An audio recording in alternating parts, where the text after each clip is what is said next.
E aí, pessoal, tudo bem? Bem-vindos a mais uma live no dia de hoje. Hoje é dia 25 de abril, estamos iniciando a nossa segunda live do dia. Essa live que é um apoio da MFI. A MFI, para quem não sabe, é uma empresa que está tokenizando ativos do mundo real. A gente vai conversar um pouco sobre isso. A gente teve já o Paula 2 semanas atrás. Na semana passada, a gente teve uma live com o Pirola, que teve aqui a condução do Gustavo Cunha. E hoje a gente vai fazer o terceiro episódio, então, desse quadro dentro do nosso canal chamado Talkenomics, e que tem apoio então da MFI. Para quem quiser encontrar os links para acessar os canais da MFI, os links estão aqui na descrição do vídeo. O papo de hoje vai ser o que é, na prática, o mercado de capitais. O Vini estava me falando um pouco mais cedo que mercado financeiro, mercado de capitais, existem algumas diferenças que são importantes de serem compreendidas. Então, para isso, teremos hoje aqui o Áureo Jarzinski, que é COO lá da MFI e vai contar um pouco sobre isso. Antes de chamar o Áureo e o Vini, vamos ver quem que está no chat aqui com a gente. Já temos o Márcio Pessoa pedindo like. Seja muito bem-vindo, Márcio. O El Presente dando bom dia. Arcanjo também. Douglas San. Bora para mais uma live. Sejam todos muito bem-vindos. Japa Cripto, já estou aqui marcando presença mais uma vez. Seja muito bem-vindo, Japa. Sofia Lacerda Soares, membro do Zero Paralelo, moderadora do Zero Paralelo, morando aqui em Valência. Um abraço para a Sofia. Vamos tomar um café essa semana, Sofia. Tomamos na semana passada, agora teremos cafés semanalmente. Ivan presente também aí da comunidade da Polkadot. Ivan, seja muito bem-vindo. Zuela presente também, dando um boa tarde. Edson Vieira, bom dia, forte abraço de Floripa. E o pessoal me acompanhando da minha terra natal. Um abraço para todos os catarinenses, para todos que estão na minha cidade natal. Michael Glass, membro do canal, dando bom dia. JB presente. Temos o Daniel Moura também presente, dando bom dia, falando para a gente ir para mais uma. É isso aí, hoje, 2 lives. Essa é a segunda do dia. Então, pessoal, antes de mais nada, deixa eu trazer o Vini aqui. Vini, seja muito bem-vindo. Bora para mais um Talkenomics para falar um pouco mais sobre MFI. Vamos trazer o Áureo. Conta pra gente, Vini, primeiro, quem que é o Áureo, e aí eu vou trazer ele para ele mesmo se apresentar. Primeiramente, bom dia aí, pessoal. Queria dar um bom dia aí pro Michael, pra Viviane, pra Sofia, o pessoal que tá lá na nossa comunidade aí, bem legal, sempre interagindo. Assim, a gente tá montando assim, um grupo com uma densidade intelectual muito alta, assim, dá muito orgulho de estar fazendo isso. O Áureo ali, aqui na MFI, ele é nosso COO, ele é o head de operações, né? Tá. Então ele cuida mais de trazer as operações aqui para dentro da nossa plataforma, assim, estruturar tudo que vai acontecer. Eu trabalho ali um pouco junto com ele, um pouco não trabalho junto com ele ali, no acompanhamento. Depois que essas operações já estão em pé, ali acompanhar o dia a dia, dar um suporte pro pessoal, assim, bem legal. Show. Então, pessoal, tokenização de ativos do mundo real é um assunto muito importante. Eu não tenho dúvida nenhuma de que essa narrativa, inclusive, vai se tornar cada vez mais presente no nosso dia a dia. Então, nada melhor do que trazer alguém que está fazendo isso na prática. Áureo, seja muito bem-vindo. Obrigado por ter topado bater esse papo aqui com a gente. A gente faz lives aqui agora todas as terças-feiras, às 9 da manhã, Talkenomics, junto com vocês da MFI. Então é um prazer te ter aqui com a gente. Eu queria que tu, antes de mais nada, te apresentasse. Conta um pouco para o pessoal quem que tu é, um pouco da tua história profissional e como que tu foi parar na MFI. Seja muito bem-vindo. Legal, gente, legal. Obrigado aí, João, Vini, obrigado aqui pelo espaço. Bom, prazer a todos aí que estão acompanhando a live. Eu venho aí de mercado financeiro, aí, mercado de capitais, já perto aí de uns 15 anos. Comecei lá atrás no BTG Pactual, sempre trabalhando ali com crédito. Então, trabalhei alguns anos lá no BTG Pactual. De lá eu saí, eu fui para a HSI com um grupo que saiu do BTG também para montar um fundo de crédito, né, no HSI, que ela sempre foi muito conhecida por ser líder em private equity. A gente foi lá justamente montar essa célula ali para trabalhar com crédito. E depois de lá também trabalhei muito tempo ali na Capitalis. Na Capitalis passei por várias áreas, a gente estruturando produtos de crédito, principalmente aí já pegando o crédito, já digitalizando ele, né? Levando ali aquele conceito que hoje é muito difundido, onde que todas as empresas podem ser uma fintech, onde todas as empresas podem dar crédito. Então ali a gente fazia toda essa infraestrutura por trás, onde que uma empresa ali qualquer, seja uma Vivo, por exemplo, ou seja, uma varejista qualquer que ela gostaria de dar crédito para o seu cliente, a gente fazia toda essa infraestrutura tecnológica por trás, onde que você permitiria ali, né, que você está ali num site ali de uma TIM, você vai lá, pô, você precisa de dinheiro, não consegue pagar aqui o seu boleto, pega um crédito aqui conosco. Então, a partir desse momento, até o dinheiro entrar na conta ali do cliente ali, né, do usuário da TIM, a gente fazia toda essa estrutura por trás, desde o funding, ou seja, desde conseguir o recurso para fazer isso daí até a parte tecnológica, né? Então, por exemplo, eu trabalhei durante 2 anos na Leroy Merlin. Eu fui trainee da Leroy Merlin em São Paulo de 2009 a 2011. Eu me lembro que tinha lá uma área de crédito, né? Que era justamente para o pessoal poder financiar as compras. Então, era a montagem daquela estrutura de crédito de grandes varejistas, por exemplo. Isso mesmo, João. Porque você, como uma grande varejista, você sabe o quê? Vender seus produtos. Você não sabe dar crédito. Né? Então, o que a gente queria era justamente agregar esse valor, né, esse conhecimento, para você poder também maximizar ali, otimizar o seu core business, né? Então, você conseguir dar mais recursos ali para o seu cliente para ele poder comprar mais com você. Então, é justamente isso daí que a gente fazia, tá? Mais recentemente, tive uma passagem também por uma securitizadora, ali pela Vert também, sempre nessa área de estruturação, de organização, digamos assim, da empresa.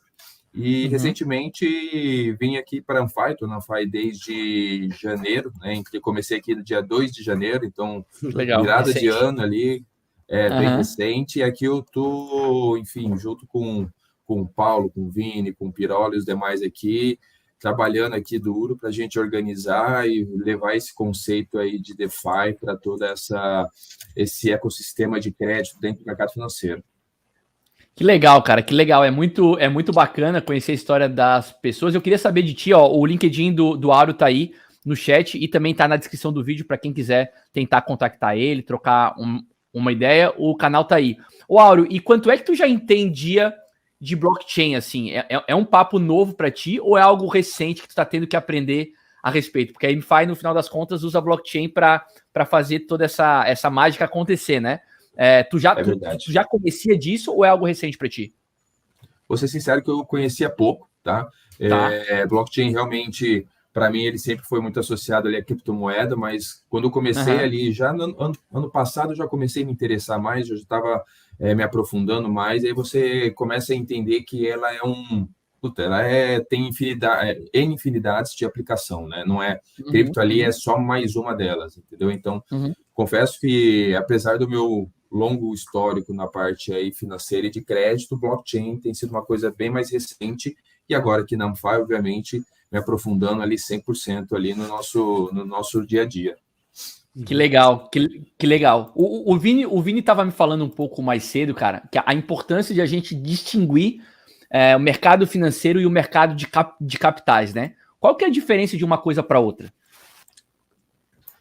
A gente pode pensar da seguinte forma, João: o mercado de capitais está contido no financeiro, né? O mercado financeiro é uma coisa muito mais ampla, né? O mercado financeiro, todos nós aqui estamos envolvidos, todos nós ali, quando a gente vai fazer uma compra, quando a gente precisa ir no internet banking, acessar o seu aplicativo, isso tudo é o mercado financeiro, né?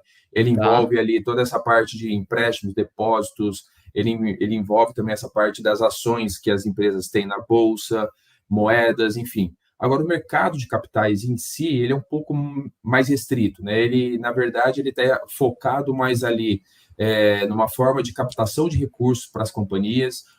Quando eu digo captação de recursos, eu estou pensando aqui fora do ambiente estritamente bancário, né? Não que bancos não possam trabalhar, mas há uma diferenciação ali, né? Então, a empresa ela vai fazer emissão, seja de títulos privados, através de uma debenture, seja através de ações. Então, é nesse contexto que o mercado de capitais ele está constituído e também ali a questão de taxas, de tempo, de time, vamos dizer assim, onde essas operações acontecem, elas são diferentes do que acontece, digamos assim, no dia a dia das pessoas que estão fora desse mercado, tá? Então, ela é realmente focada em títulos, em captar recursos, de certa forma, um pouco mais barato até, se ele fosse tentar fazer uma dívida direto num banco. E esses recursos, muitas vezes, eles são utilizados para financiar projetos grandes que a companhia tem, projetos de longo prazo, para que ela consiga ali não só conseguir crescer ali o seu core business, mas também ela tem ali uma dívida barata, fácil, longa, que ela consiga pagar à medida que esse projeto ele se concretiza.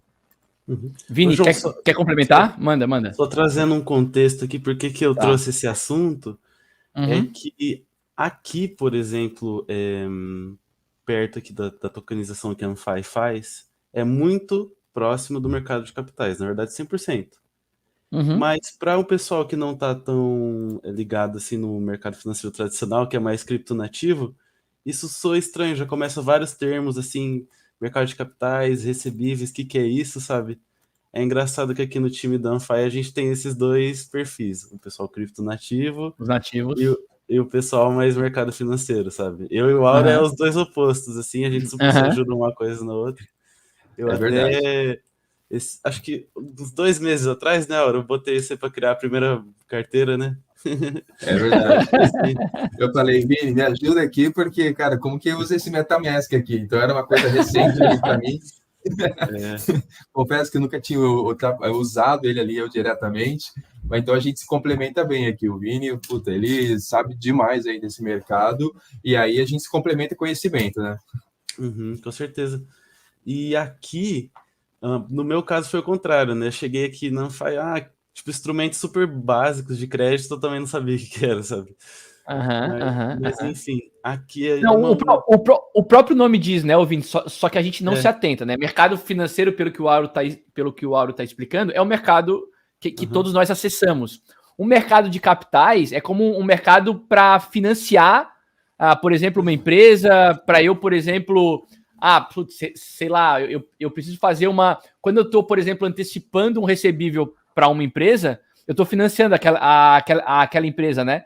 Quem que está fazendo essa antecipação? É uma empresa, ou de repente aqui na blockchain pode ser uma pool de investidores que estão fazendo tipo que estão se juntando e então oferecendo aquele valor para a empresa adiantado em troca, por exemplo, de uma FII menor do que ela teria se ela tivesse antecipando isso com o banco ou com uma processadora de cartão de crédito. Então, agora, eu nunca tinha parado para pensar nisso, tá? Então agora eu entendo o que é mercado de... total. Porque eu sou como o Vini, Áureo. Eu sei mexer na MetaMask, mas quando eu penso, por exemplo... Eu me lembro quando o Paulo me explicou a primeira vez a MFI, eu não entendi, foi absolutamente nada. Eu fazia assim para ele, mas, cara, tava entrando por aqui, saindo por aqui, eu não queria me mostrar um ignorante total, entendeu? Porque a galera de cripto entende muito bem de cripto, mas muitas pessoas não conseguem fazer essa distinção, que a princípio, para quem é do mercado financeiro, é muito simples, né? Mercado de capital, distinguir mercado de capitais de mercado financeiro. Para quem é do mercado financeiro tradicional, é algo muito simples, né? De fato, João. Eu confesso com você que assim, a sacada que o Paulo, o Piroles tiveram realmente de unir esses dois mundos, cara, foi sensacional, porque, mais uma vez, né, eu venho ali de um histórico onde que eu trabalhei com muitos FDICs, né? Depois vamos entrar um pouco mais, vou explicar mais aqui, mas nesse contexto eu sempre percebi muita dificuldade das casas como um todo de como controlar, de como organizar tudo isso daqui, entendeu? E aí o que eu entendi, o que eu vejo assim, muito valor aqui agregado, é o quanto que a blockchain ela consegue auxiliar em toda essa organização, em toda essa segurança que envolve essas transações do dia a dia, sabe? O Douglas Santa está perguntando o seguinte: o mercado de capitais, vamos dizer que está por trás dos créditos que as empresas fornecem aos seus consumidores? Seria isso? Isso também, né? Isso também, perfeito. Isso também, tá, Douglas? Porque as empresas também, elas podem, de certa forma, quando elas não têm acesso ao mercado de capitais, e isso infelizmente acontece com 80% aí das empresas, porque na economia brasileira 80% é formado por PME, ela acaba se endividando, buscando crédito da forma mais tradicional, que é através do sistema bancário, né, que é através de banco. Então, o que a gente está procurando fazer aqui é o quê? Além de a gente conseguir organizar e montar estruturas mais seguras, são estruturas que elas possam ser, de certa forma, mais acessível para que essas companhias elas também consigam acessar o mercado de capitais e consigam ali um custo menor do que se ela fosse num grande banco pedir ali uma dívida, para que ela consiga operar melhor junto com seus consumidores.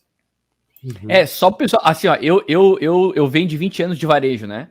E eu durante muito tempo eu gestionei uma PME, né? Uma pequena ou média empresa, uma empresa familiar.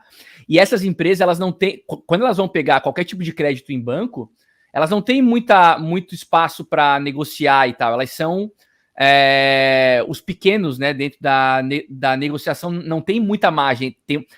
As pequenas e médias empresas, elas são muito exprimidas pelo setor bancário. Então, existem alternativas, né, o Áureo, a esse sistema bancário para essas pequenas empresas e essa é uma das possibilidades que a blockchain traz para empresas e pessoas, para as duas pontas, né? Tanto para quem precisa de financiamento quanto quem tem grana para financiar, né? Isso mesmo, João, porque você disse tudo, para as duas pontas, né? Você, como uma pequena empresa, você não tem ali vamos dizer assim, capital para você conseguir negociar com um banco se você quer pegar uma dívida, sei lá, de R$1 milhão. Diferente se uma grande empresa falar, cara, eu estou pegando com você 100 milhões de reais. Então, o poder de barganha, o poder de negociação é totalmente diferente, né? E do outro lado, da mesma forma, assim, os investidores que às vezes eles estão ali, não cansados, mas enfim, querem formas diferentes de conseguir rentabilizar os seus recursos e outros. Até para diversificar, né? Com certeza. Diversificar e também, assim, eu acho que a gente está num momento onde que o ESG ele tem aumentado muito. E, de certa forma, quando você permite que empresas menores, ela tenha ali uma melhor governança, ela tem uma capacidade melhor de se financiar, você também está ali, de uma certa forma, fazendo ali um trabalho social, digamos assim, né? Onde que você está ajudando a fomentar essas pequenas empresas, ajudando a fortalecê-las frente à concorrência, tanto interna quanto externa, né? Então, eu acho que você une aí os dois mundos, sabe? Você traz ali muito valor agregado para todos os que estão envolvidos nesse ecossistema. Boa. E o que são, finalmente, os recebíveis? Porque a gente falou de recebíveis já aqui algumas vezes, mas muita gente não sabe o que é isso, né? O que são recebíveis?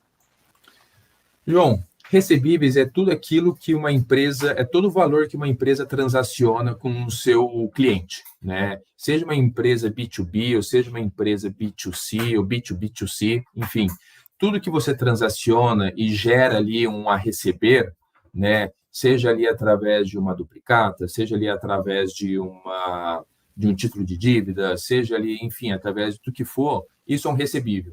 Então, você consegue pegar esse recebível e você consegue transferi-lo para essas instituições, né, ou então esses fundos ou os pools, para que você consiga se capitalizar em cima dele. Ele acaba sendo o quê? Ele é um resultado do seu business core, né, do que a empresa de fato trabalha. Se você for pegar ali, como você comentou ali do varejo, uma empresa ali varejista que ela vende para os seus clientes a crédito, né? Seja também cartão de crédito também é um recebível.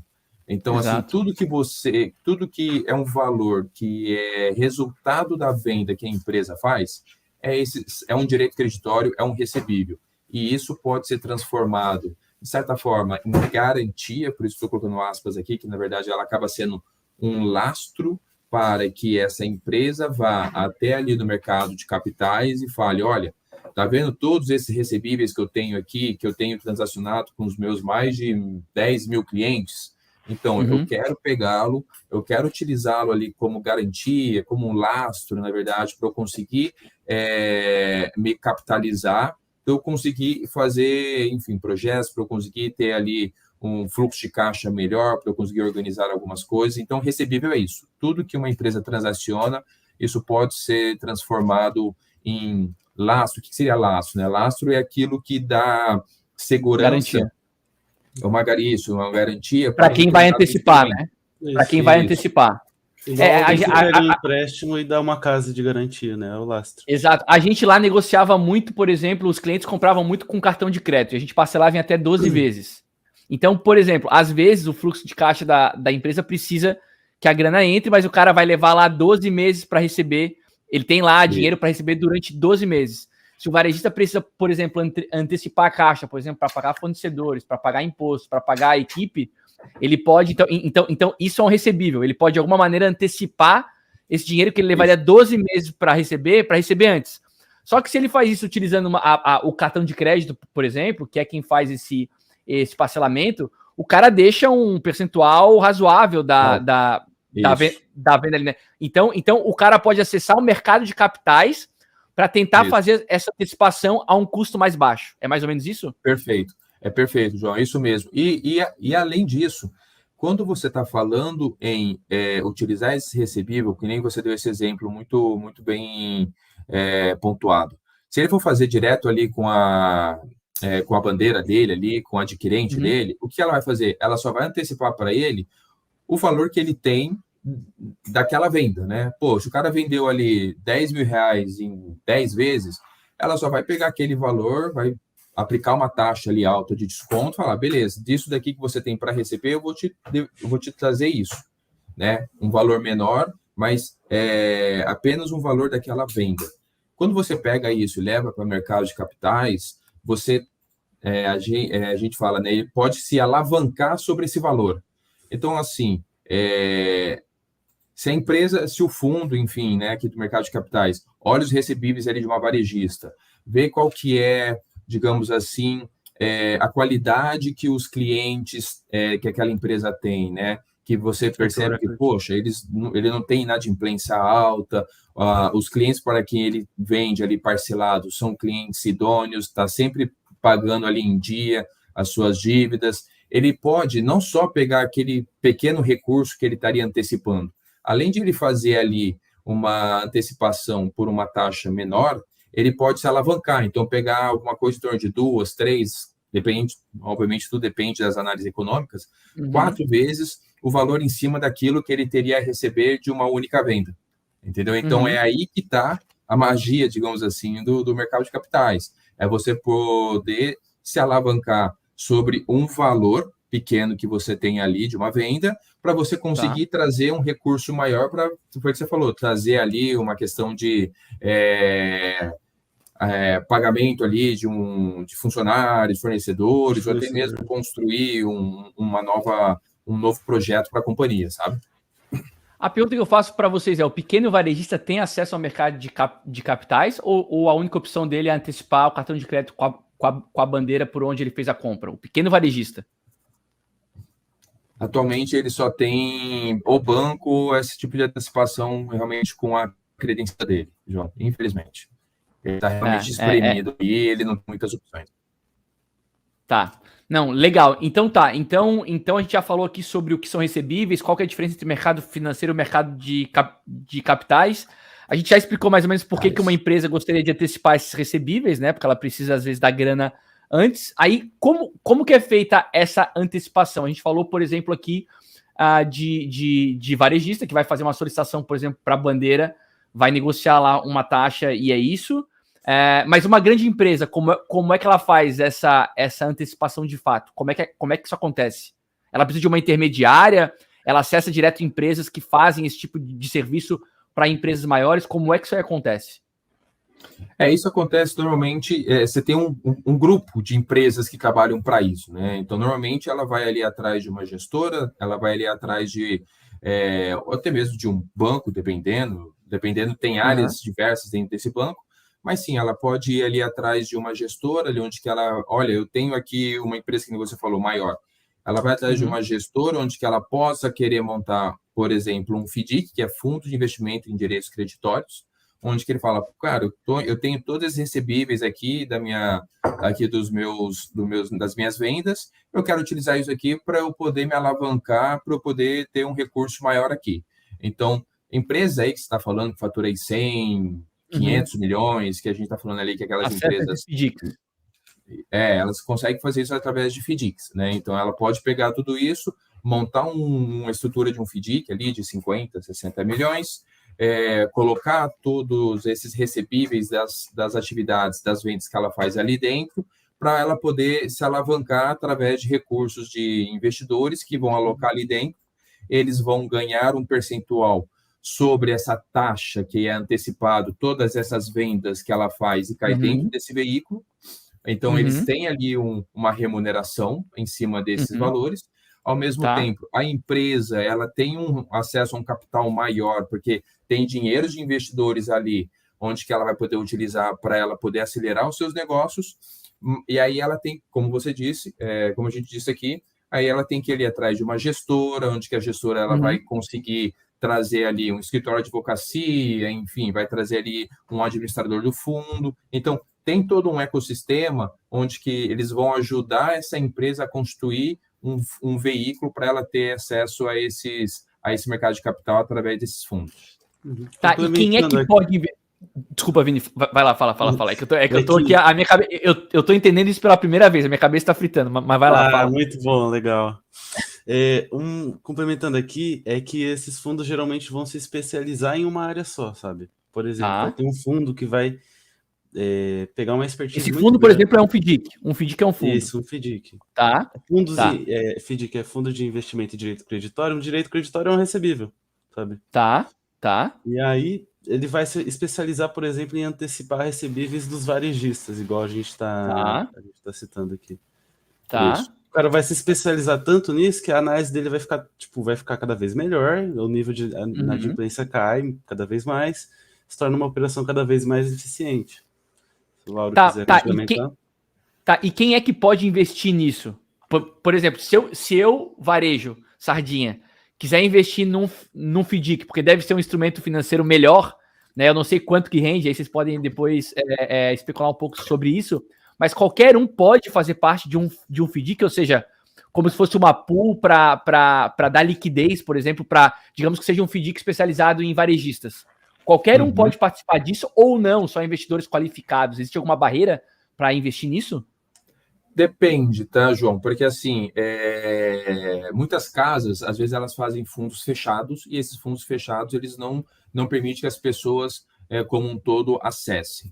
Mas tem algumas outras casas que elas também fazem esses fundos públicos, onde que, através ali de uma Orma, através de um BTG, através de uma XP, ela pode colocar na plataforma desses agentes para eles poder distribuir e para poder apresentar para as pessoas que tenham conta ali com eles, tá?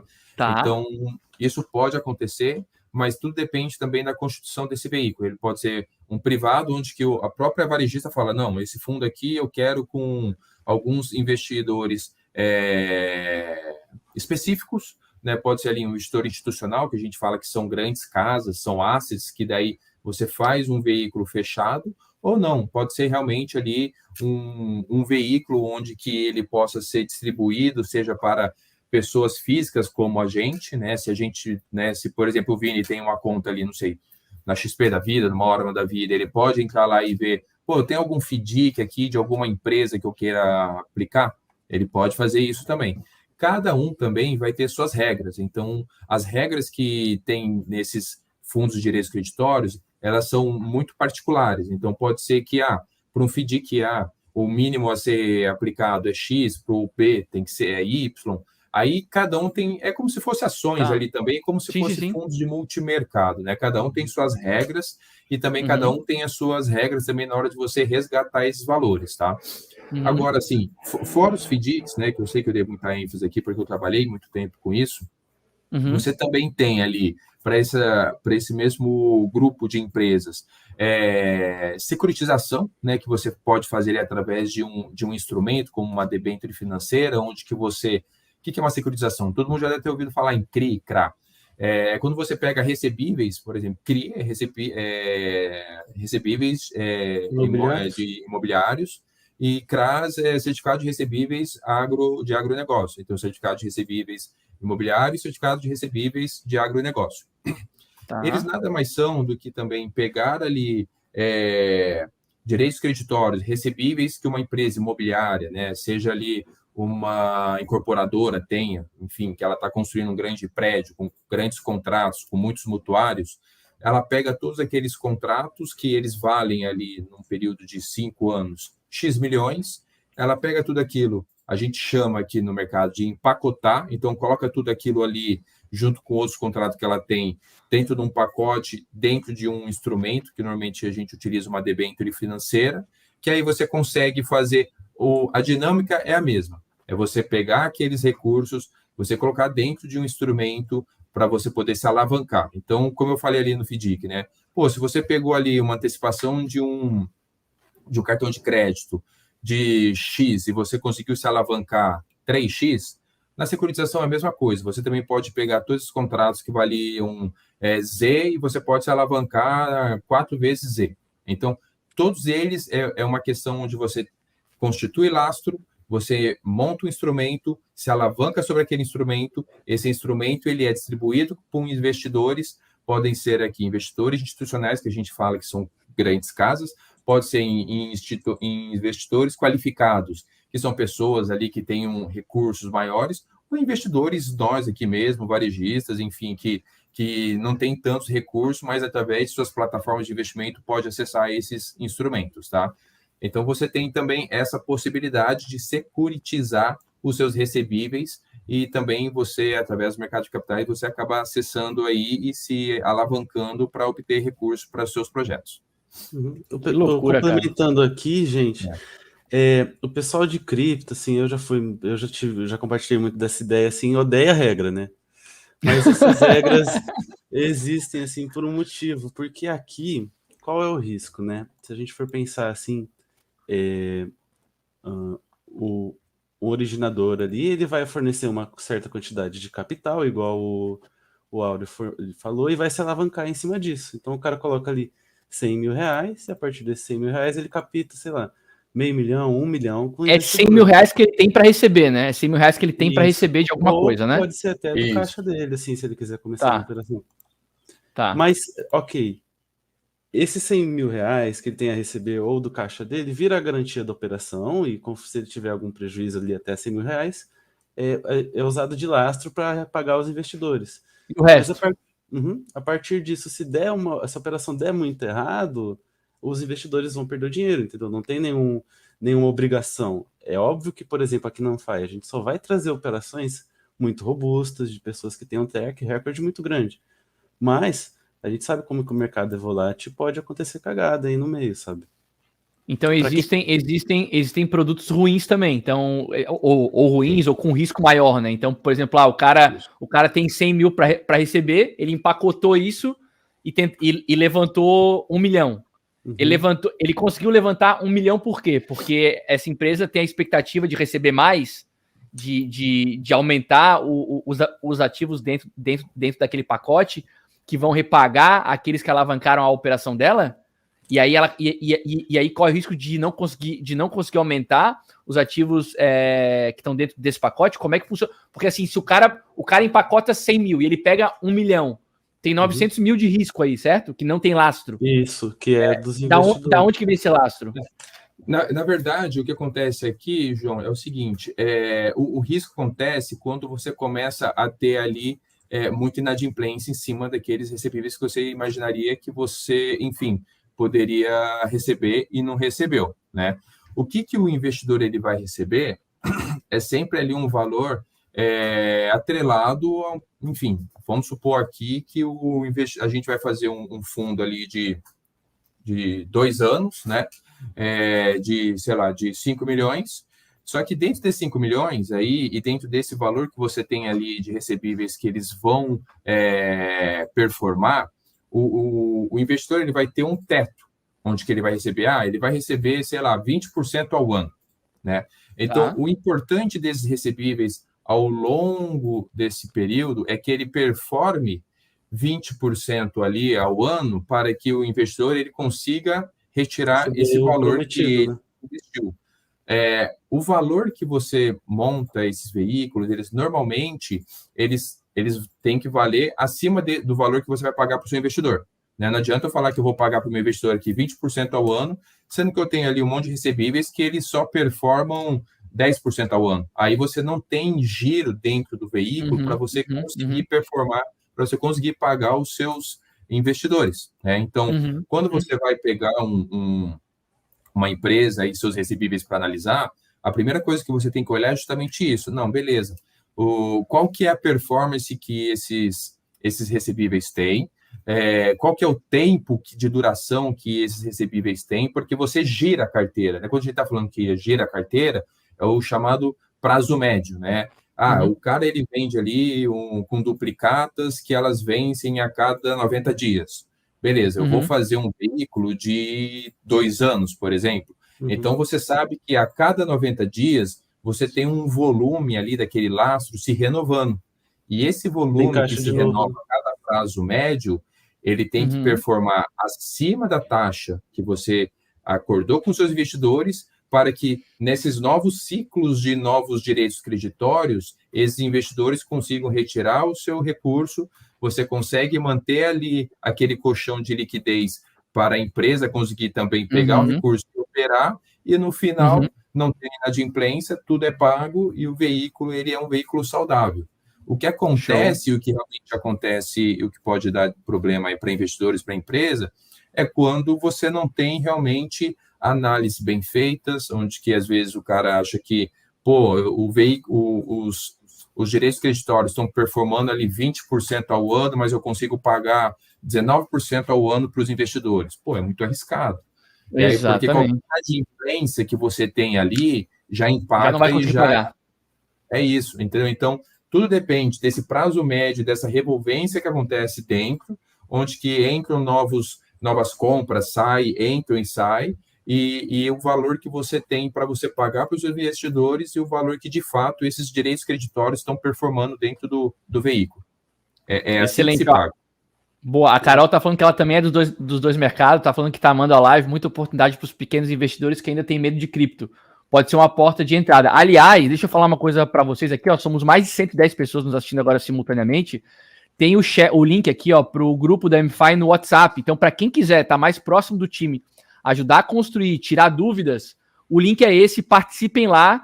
O time da MFI tá todo lá. O Áureo não sei se está lá também, mas eu sei que boa parte das pessoas já estão lá. O Áureo tá lá também. Então, uma excelente oportunidade para vocês estarem próximos de pessoas que estão construindo uma ferramenta de valor que vai trazer produtos financeiros melhores para mais pessoas. Isso realmente é muito legal. Ó, tem algumas perguntas boas aqui, mas eu tenho uma ordem aqui para seguir e eu vou encaixando essas perguntas nessa ordem, tá? Antes disso, eu queria perguntar o seguinte, ó, o Douglas Sam, ele perguntou o seguinte, ó, vou explicar do meu jeito para ver se entendi. Estou construindo um prédio e preciso de 10 milhões para finalizar o prédio.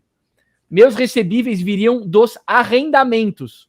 Poderia utilizar, eu poderia então me capitalizar com o potencial que eu tenho de receber, por exemplo, locando esses imóveis ou revendendo? Faz sentido isso, não? Acho que imagina, os ele tá falando aqui, ó, imagina que eu sou uma construtora, ele falou. Ele é construtora, tá? Então ele tá construindo um prédio, ele precisa de 10 milhões para finalizar o prédio. Então o prédio não está pronto. Como que ele consegue captar isso? É na expectativa do que ele vai, da venda, do aluguel, ele vai ter que explicar o que ele vai fazer, aí vocês vão medir o risco disso, quanto que ele consegue faturar, é mais ou menos por aí? É mais ou menos por aí, mas ele vai precisar estar uns passos um pouquinho à frente para que ele consiga recursos. Beleza, eu tenho um terreno, sou uma construtora ali, eu vou construir um prédio de 20 andares. Para ela conseguir chegar até o mercado, ela tem que ter capital suficiente para ela fazer os primeiros passos. O que são os primeiros passos? Qual que é o projeto? Qual que é o tamanho do prédio? Enfim, ela tem que ter a concepção do prédio. E aí, beleza, ela apresenta isso para o mercado, ela começa a vender na planta, que acontece muito isso, nas construtoras incorporadoras, quando ela começa a vender na planta. Então, ela começa lá, beleza, o Áureo foi lá, achou, puta, que legal, quero um. O Vini, quero outro. João, quero outro. Aí ela começa a vender na planta. Então, quando ela começa a vender na planta, ela começa a ter contratos com os chamados, nesse mercado, a gente é chamado de mutuário. Então, ela começa a constituir vários contratos para cada apartamento que ela tem ali dentro, que é o chamado, depois, no final, VGV, que é o Valor Geral de Venda. Né? Então, eu estou aqui com um prédio para ser construído, que ele tem ali uma torre única, são 4 apartamentos por andares, 10 andares, a gente está falando ali de 40 apartamentos. Tá, beleza. Tá. Então, o VGV aqui, vamos falar que é um prédio, pô, classe A, A, B, sei lá, cada um vale ali 2 milhões, né? Então, você está falando ali de 80 milhões de VGV. Então, é em cima disso que a gente chega lá e fala, beleza, como que estão aí o seu volume de venda? Pô, a gente já vendeu aqui 60% de todos os apartamentos, então já tenho aqui contratado aqui com esses mutuários que tenho já 60 aqui contratos, ainda faltam 20 ali.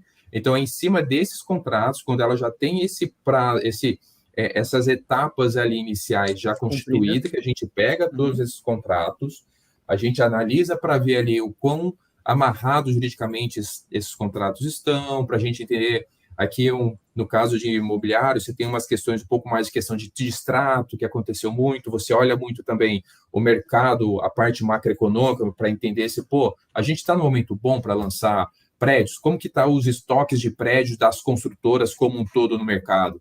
Pô, está com muita demanda, está com pouca demanda, muita oferta. Então, tudo isso entra na análise na hora de você pegar e falar, pô, eu vou realmente fazer um FDIC com esses recebíveis aqui ou não. Tipo, puta, cara, a gente está no momento aqui de recessão, todas as construtoras estão com as ofertas de prédios e apartamentos lotados, vai demorar para vender, o cara vendeu... Baixar preço, não está vendendo. Baixar preço. Então, tudo isso entra na análise na hora de você constituir um veículo e na hora de você colocar um preço ali na taxa que você vai cobrar naquilo.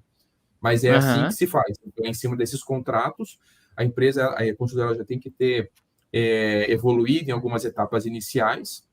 A gente também tem que fazer o acompanhamento da obra para ver se não vai ter atraso na obra, para ver se de repente atrasou.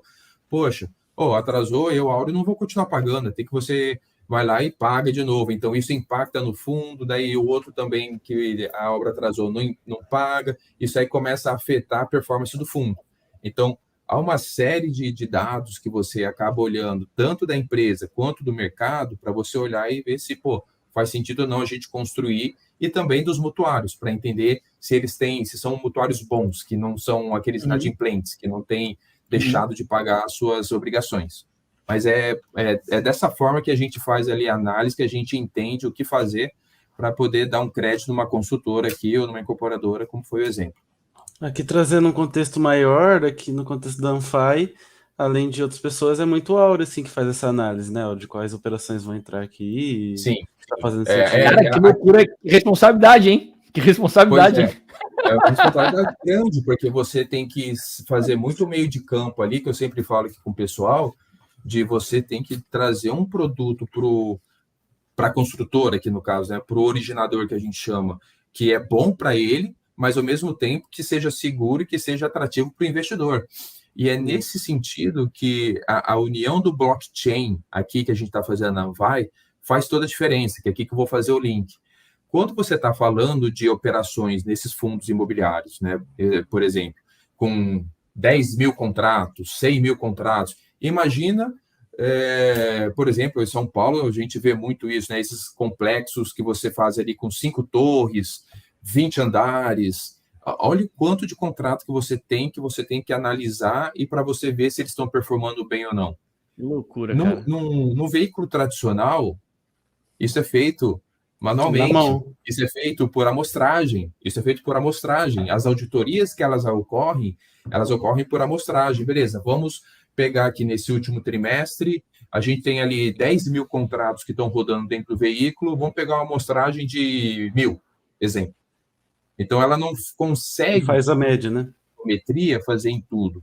E aqui que a blockchain vai vir e vai revolucionar e vai mudar. O que a gente vai fazer? Porque a gente está tokenizando, a gente faz toda essa parte que a gente chama da ponta ativa, a gente coloca na blockchain, e a blockchain que ela está fazendo isso, contrato a contrato, dos 10 mil contratos ali. Em tempo real. Então, assim, se a gente viu que deu algum problema, se viu que começou a dar algum... mutuários começaram a não pagar, começou a travar, não vai ser uma amostragem que a gente vai ver, que vai entender que... Daqui 2 meses, né? É um dado efetivamente. É um dado hoje, sim. Realmente feito em tempo real, que a gente está ali, a blockchain fazendo essa análise para a gente e vai travar na hora. Então, assim, a nossa ideia é, além de trazer produtos mais acessíveis, onde que tanto investidores, no geral, consigam investir, e também empresas menores, maiores, enfim, que não tem acesso ao mercado de capitais consiga, a gente trazer produtos mais seguros, produtos com mais robustez, para que a gente garanta que ele, de fato, vai performar conforme a gente analisou, conforme a gente entendeu que é uma boa performance para aquele produto, entendeu? Então, é aí que está o pulo de gato. Auro, teve um lance que tu falou que foi interessante. Tu falou que a blockchain vai trazer, mas na verdade a blockchain ela não traz, né? Ela vai garantir a transparência, né? Quem é que vai trazer, quem é que vai fazer a verificação dessas informações? Tem que ter alguém verificando isso, né? Porque tu falou, porque o Vini tava falando assim, o Auro é quem faz essa verificação. É muita responsabilidade para uma pessoa só, né? Ou seja, quem tá investindo naquele instrumento tem que confiar que a tua diligência foi feita corretamente. O que tu tá falando é que trazendo isso para blockchain, a responsabilidade da diligência ela tá distribuída entre mais pessoas, é isso? Não. Essa responsabilidade continua sendo minha. A responsabilidade de montar, né, de entender se de fato aquilo é um produto que para em pé, continua sendo de uma pessoa que está ali analisando, modelando para a gente ver se as taxas elas se comportam. Agora, no dia a dia, no transacional, no pagar e receber, para ver se aqueles contratos eles estão pagando corretamente, vai estar na blockchain. É isso. Entendi. É que aqui, João, não dá para ser transparente e aberto, porque como que um leigo vai analisar se uma operação faz sentido? Não, quantas pessoas precisa de um áudio, né, para fazer uma análise dessa? Então a análise é feita dentro de casa. Aí depois, uma vez que aquilo virou um instrumento financeiro, a verificação de todos os dados do cliente, de fluxo de grana, isso é que está transparente para todo mundo ver, é isso, né? É isso mesmo, João, isso mesmo. Porque quando você faz análise, o que você vai pensar, né? Bom, beleza, para essa quantidade de contratos aqui, desses mutuários que a gente tem aqui, você tem que pensar em muitas variáveis. Então, a gente tem que pensar se, poxa, a gente está muito concentrado em poucas pessoas, né? Então, assim, quando você está falando de operações de direitos creditórios, quanto maior a dispersão, maior o volume, melhor, porque você diminui o seu risco, né?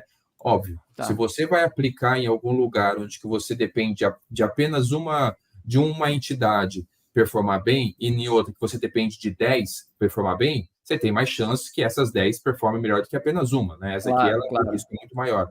Então, é muito frágil, né? Quando é uma só, é muito frágil. Se a pessoa não pagar, já perfeito.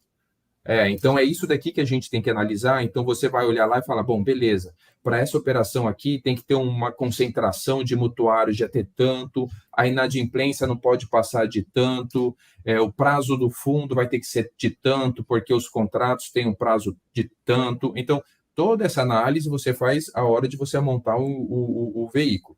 Montou o veículo, você coloca essas informações onde que você, no dia a dia, se você estivesse falando de uma gestora, onde você tem uma equipe operacional lá gigante, um monte de pessoas ia estar olhando esses indicadores que a gente colocou aqui de controle, você coloca isso na blockchain. A blockchain ela vai fazer isso para você. Então, você que coloca ali quais são as informações que aquele fundo tem que respeitar de concentração, de inadimplência, de prazo, de liquidação e tudo mais, e ela faz essa verificação em tempo real para cada um dos contratos. Então, essa que vai ser a maravilha aí do que a gente está querendo, que a gente está construindo aqui. E se a pessoa não seguir, isso chama critérios de elegibilidade, né? Se não bater certinho, é recusado, assim, automático, não tem que passar pelo crivo de ninguém, sabe? Que massa, o Douglas está falando que legal, muito interessante essas informações todas. O Dom Baroni está falando que essa semana serão 2 mind blowings, e esse é o primeiro. É que na sexta-feira, só para o Auro entender, na sexta-feira a gente tem um quadro que chama Mind Blowing, que a gente discute negócios tradicionais na Web3. E o que o Dom Baroni está falando aqui é que esse aqui, esse tokenomics aqui está sendo mais ou menos isso, está sendo realmente muito interessante.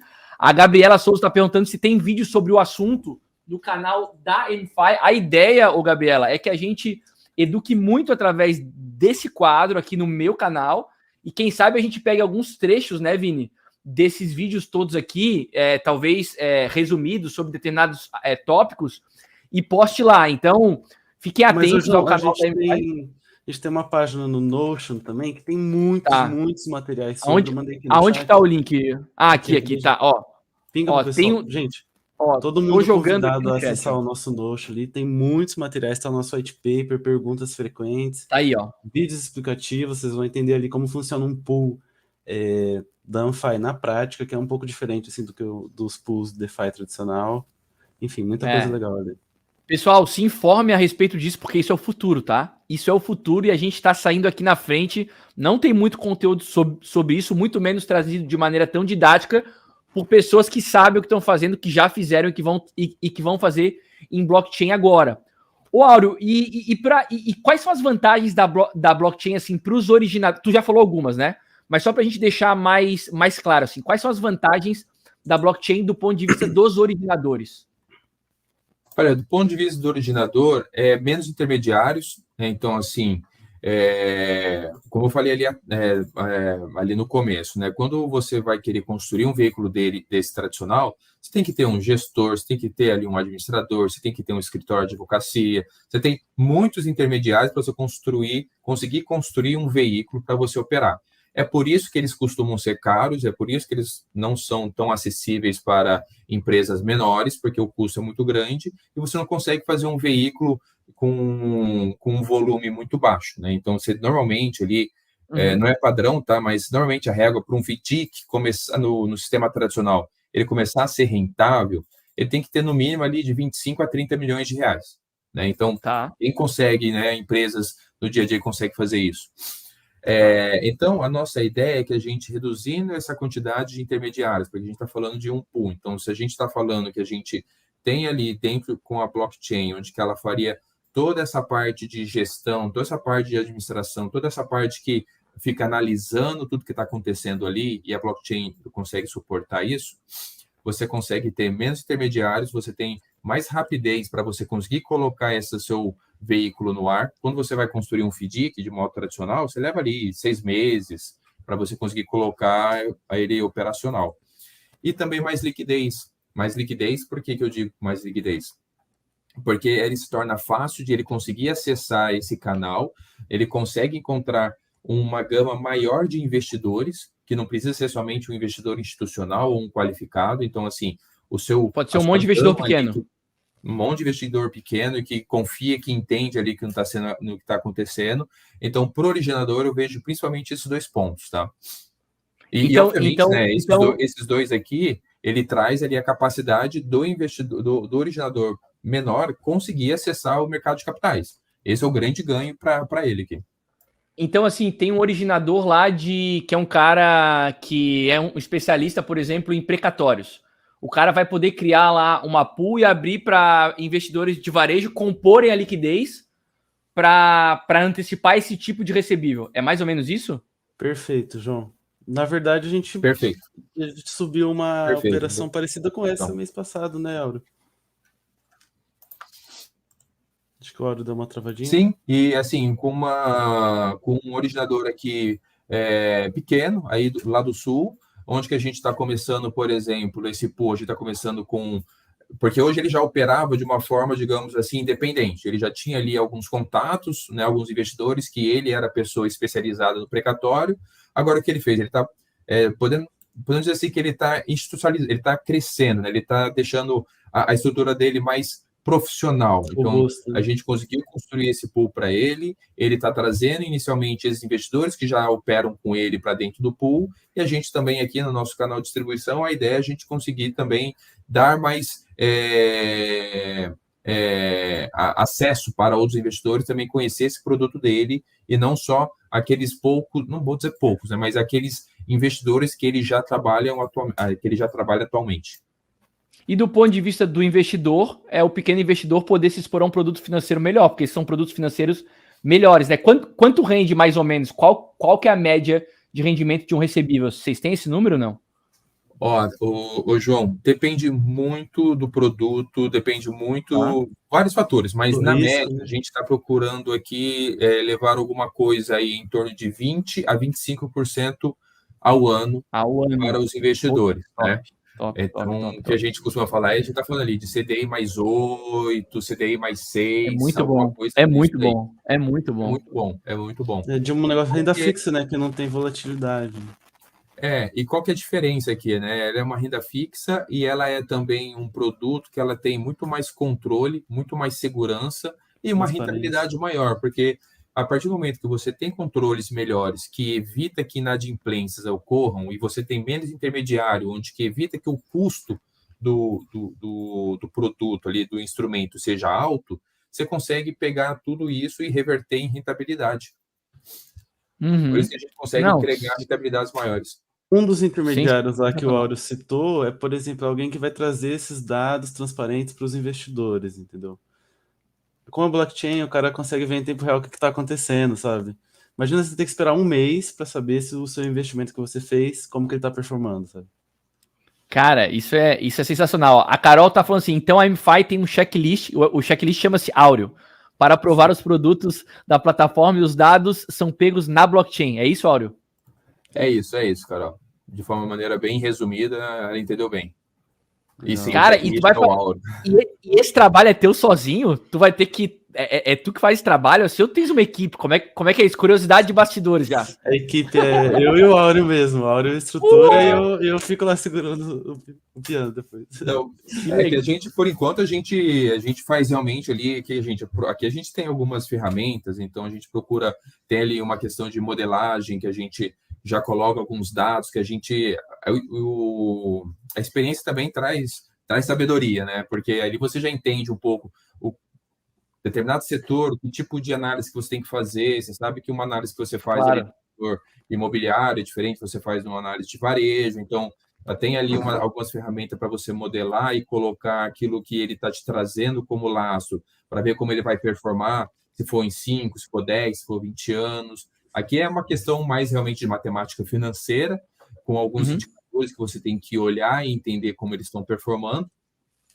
E aí você começa aí a construir, de fato, o veículo, pensando em algumas questões de, como o Vini trouxe ali atrás, das análises de elegibilidade, onde você fala, não, beleza, esses são os pontos que eu entendo que são segurança para o meu investidor, para que ele se sinta seguro e a operação ela rode bem e a gente não tenha nenhum problema. Então, essa análise ainda está aqui na nossa equipe. Aqui.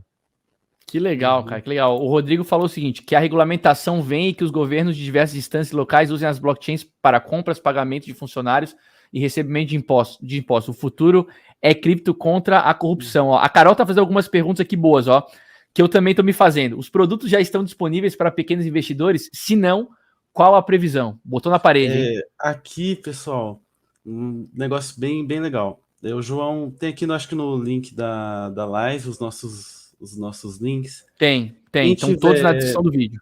Beleza. Quem tiver interesse de testar a nossa plataforma, a gente está querendo trazer aqui o pessoal para fazer beta tester, né? Quem que tiver interesse, entra ali no WhatsApp, entre em contato comigo que eu vou passar para vocês o processo de cadastro. Como a gente citou ali, a gente não pode sair divulgando para qualquer pessoa, precisa ter ali um teste para ver se o perfil ali de investidor está de acordo. Mas assim, estão todos convidados a serem nossos beta testers. Igual o Paulo falou aqui já, o Paulo Dante, vê se você acha esse comentário. Sim, a gente com certeza vai pensar assim, uma forma de, no futuro, agradecer aqui. o pessoal que ajudar a gente. Aqui, ó.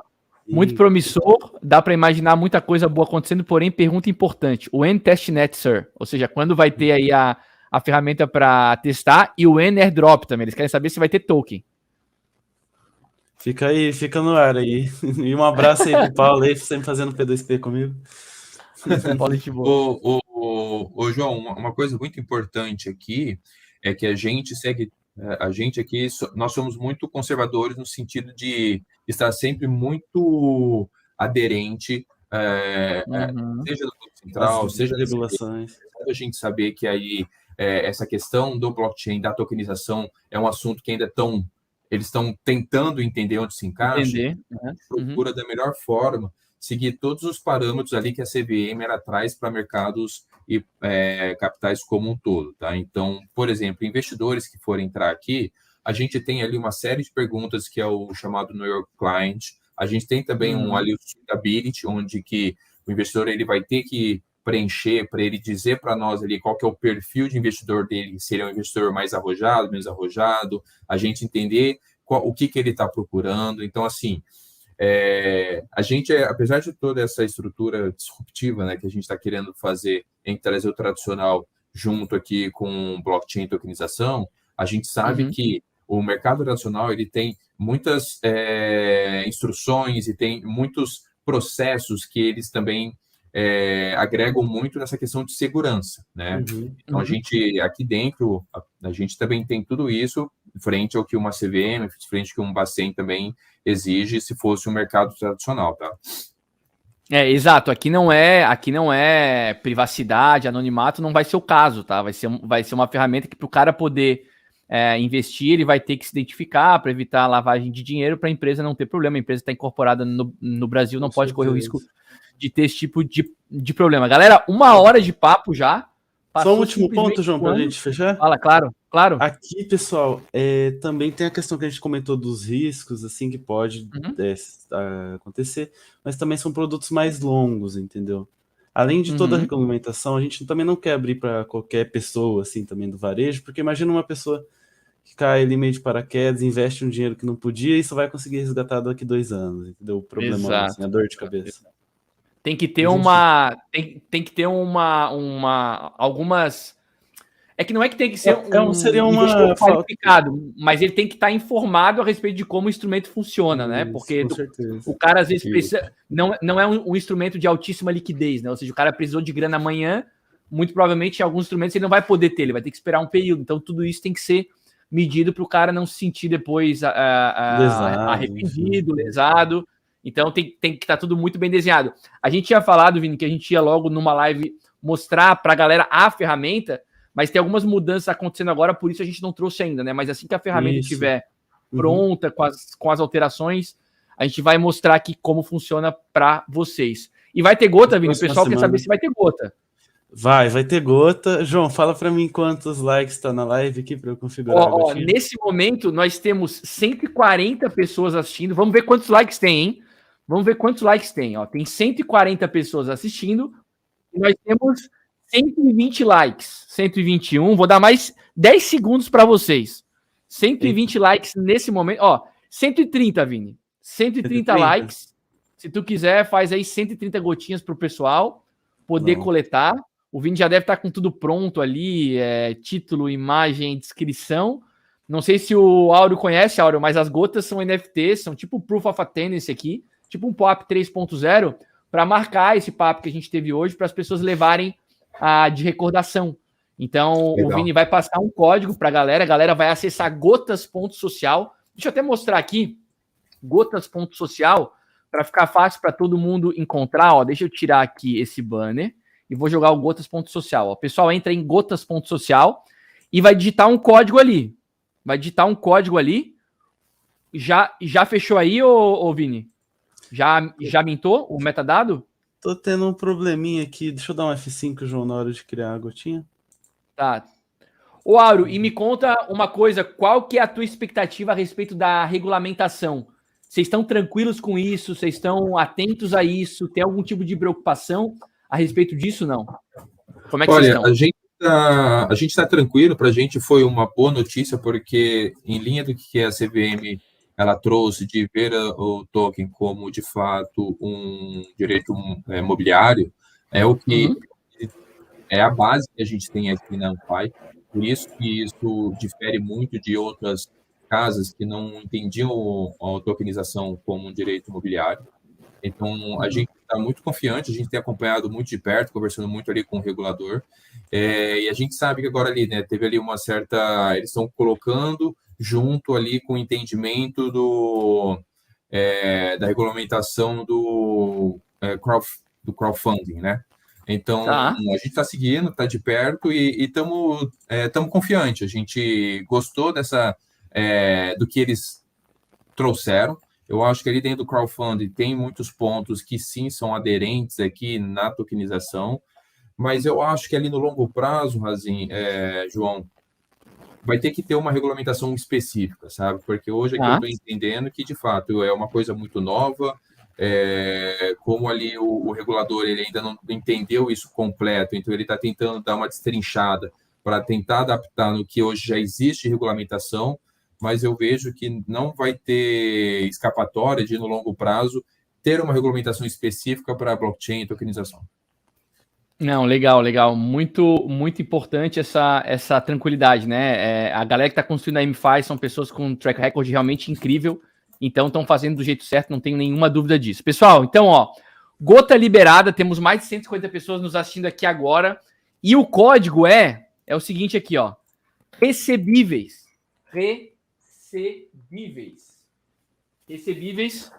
Aí, Fabiano dando aula sobre mercado de capitais. Recebíveis, deixa eu botar aqui na tela para não deixar nenhum tipo de dúvida aí, recebíveis, são 130 gotas, já foram 30, já foram 20 e poucas, deixa eu ler aqui o que está escrito aqui. Fabiano se orgulha de ajudar a criar a próxima geração de pensadores financeiros de uma forma divertida e acessível. Saiba mais sobre a MFI, e aí aqui tem o link. Vocês não vão acreditar, velho. A minha mulher veio Caramba, já foi. Acabou. A minha mulher veio aqui do meu lado, sentou do meu lado para pegar o código. Ela queria o código antes. Eu falei, negativo. Vai receber o código com todo... Juro aqui, Olha aqui. Botou o computador do meu lado e ficou sentado esperando. Ó, que malandragem. Aí eu soltei na tela primeiro para ela não ter a vantagem aqui do YouTube. Mas bem legal aí essa gota, então, para selar, né, esse dia de informação, mais esse Tokenomics com informação de super qualidade. Já esgotou, já foi às 130. Vamos ver o que o pessoal tá falando aqui no chat, Peguei, adorei. Teve gente que perdeu, Zigalu perdeu. Hélio. E aí, quem pega a gota, pessoal, pode vir aqui deixar um comentário, O Alex deixou comentário, o Carlson deixou comentário. Quem pega a gota pode vir aqui e comentar. Esgotamos todas, então mais um colecionável aí para comemorar esse dia de conteúdo de altíssima qualidade. Agradecer o Áureo pela didática, Áureo. Realmente um conteúdo difícil de ser compreendido para quem não é do mercado financeiro. Eu aprendi muito aqui, então considerações finais para o pessoal te encontrar, bater papo contigo, MFI, fica à vontade para tu falar aí o que tu quiser. Pô, obrigado. Primeiro de tudo, quero agradecer o espaço aqui, João, você e o Vini aqui pela organização, por ter me convidado. Pessoal, também agradeço muito aí, espero que eu tenha conseguido traduzir, que eu sei que o mercado de capital ali é sempre meio chato de entender, mas procurei trazer aqui da melhor forma, então podem me acessar ali pelo LinkedIn, ou até mesmo aqui na comunidade da Anfai mesmo ali, estou lá, estou participando. Dúvida que vocês tenham ali, queiram saber mais, fiquem à vontade, estou à disposição aqui de todos, tá? Mais uma vez, João, obrigado, Vini aqui, e obrigado a todos que nos acompanharam até agora. Obrigado, Áureo, obrigado pelo conteúdo, foi excelente. Vini, considerações finais. Pessoal, sintam-se todos convidados, a quem quiser conhecer mais sobre o Anfai, me chamar lá no WhatsApp, assim. Igual eu falei ali, a gente vai estar selecionando o pessoal para começar a acessar a plataforma, assim, testar e tudo mais. Tô botando de novo aqui no chat, De novo aqui no chat para o pessoal não ter desculpa, tá aí, Beleza. E é isso, pessoal. Muito obrigado. E adorei o papo, adorei demais. Muito gostei bom. demais. Para mim, ficava 2 horas aqui. E até semana que vem. Por mim, o Áureo tá convidado sempre, hein? Por mim, o Áureo tá convidado sempre. Papo muito bom, trouxe muita informação. Foi muito legal. Show de bola. Bom demais. Obrigado, João. Fico realmente à disposição, sim. Gostei bastante. E vamos junto. Acho que a gente está fazendo um produto muito legal aqui que vai agregar muito aqui para todos. Boa, legal. Boa. Pessoal, obrigado a todos que estão no chat e nos acompanhando até agora. Muito obrigado. Eu estou de volta amanhã, às 7 da manhã, horário de Brasília, para mais uma live amanhã com o Orlando Teles, para a gente falar um pouco sobre o retorno dele, sobre o que ele está vendo de oportunidades para o mercado nesse ano de 2023. Beleza? Tenham todos uma excelente terça-feira. Até a próxima e